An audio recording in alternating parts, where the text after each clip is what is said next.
Хувийн 20 компани иргэдэд нийтийн тээврийн үйлчилгээ үзүүлдэг. За тэгвэл тэдний 18 нь өнөөдөр зогсолт хийлээ. Одоогоор зорчигч тээврийн нэгтгэл болон Эрдэм Транс, Мэрэлзаа зэрэг компаниудын автобуснууд л үйлчилгээнд явж байна. Томоврын автобусны үйлчилгээ эрхэлдэг компаниуд шатахуун болон ажилчдаа цалин өгөх ямар ч мөнгөгүй болсон учраас ийхүү төр зогсолт хийх болсон гэж тайлбарлаж байна. За учир нь анх нийтийн тээвэр цахим систем шилжихэд Смарт карт компаниас цагт 30,500 төгрөг компаниудад өгнө гэж гэрээ байгуулсан ч одоо үүнээс 2 дахин бага мөнгийг өгч байгаа гэлээ. За үүнээс болж компаниуд зардлаа нөхөж чадахгүй хүрчээ. Смарт картын ажилласан цаг гэдэг. Ингээд гүйцэтгэл цаг нь дандаа худлаа гараад байгаа байхгүй. Өөрснийх нь. Одоо энэ явж байгаа цаг нь. Одоо энэ манаа дээр ихэд жишээлбэл одоо манай ажлын гүйцэтгэл гэдэг тэнүү агуу гэдэг ингээд 8 сарын 23-наас 9 сарын 22 хүртэл 1 сарын хугацаанд 41,650 цаг ажиллажээ гэдээ гаргаад өчөж байгаа өөрснөө. Тийм ээ?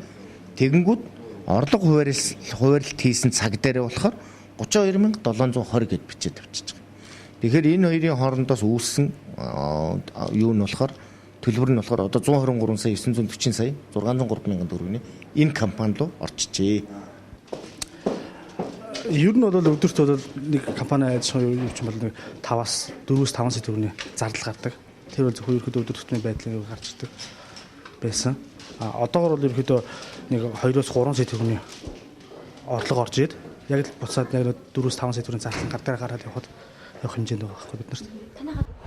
За харин Улаанбаатар Смарт карт компаниас засаг даргын захирамжийн дагуу орлогыг тухайн компани нийтийн тээвэрт үйлчилсэн цагаар нь тооцож хуваарлаж байгааг хэллээ. За ингэж хуваарлахдаа тухайн өдрийн орлогыг 3 өдрийн дараа компаниудын данс руу хийдэг байна. Манайх төслийг хэрэгжүүлж байгаа компаниуд юу их вэ гэхээр одоо аж ахуйн нэгжийн тухайн өдрийн орлогыг картаар үйлчилсэн орлого, бэлэнгээр үйлчилсэн орлогуудыг төвлөрүүлээд хуваарлах ийм л үрийг үүсгэж байна. Тэгээд манай банкны үйл ажиллагаас бэлэн мөнгө тоолох ажиллаж байгаа удаашралтай байсан. Энэ үднээсээ автобус компаниуд манай эргээд орлого нь өдөртөө орж ирээгүй үднээс шатхууны мөнгөгүй байна гэсэн анхнаас тийм яг хүндрэл гарч ирж байсан. Энийхээ дагуу бид нар бас нэг аж ахуйн нэгжүүд бол 10-аас 12 хоногийн одоо 3 тэрбум гаруй төгрөгийн зээл манай компаниас олгогдсон байна. За нийтийн тээврийн үйлчилгээ эрхэлдэг компаниуд болон Улаанбаатар Смарт карт компани энэ мэтээр үг хэлээ ололцож чадахгүй хоёр талд өөр зүйл ярьж байна. За гэтэл энэ байдлаас шалтгаалж өнөөдөр хэдэн мянган иргэд ажил хичээлээсээ хоцорчээ. За онцгойлонгийн хотын захын хорооллуудад автобусны буудал дээр иргэд 2 цаг гаруй автобус хүлээж зогсжээ. Айгу хэцүү байна. Тэгээд өнөөдөр ихэд л ажилласаа амар олон хүмүүс хоцорсон. Өглөө би нөгөө 24 ээлж ажилтаа юм байхгүй юу?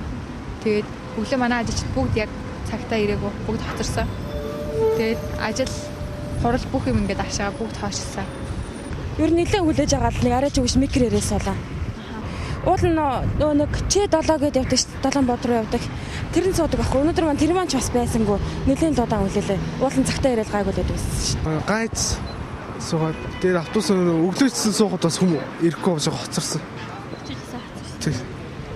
Тэр хэцүү л шүү дээ. Өглөө ажил сургуульд явж чадахгүй хоцроод тэр буцаа харахтаа харж чадахгүй оройтч хараал. Хүмүүс хүлээлт ихтэй автобус буудал пиг тэгээ ядаж нөгөө чиглэл дугаарууд нь өөрчлөгдсөн хүлээлт ихтэй л.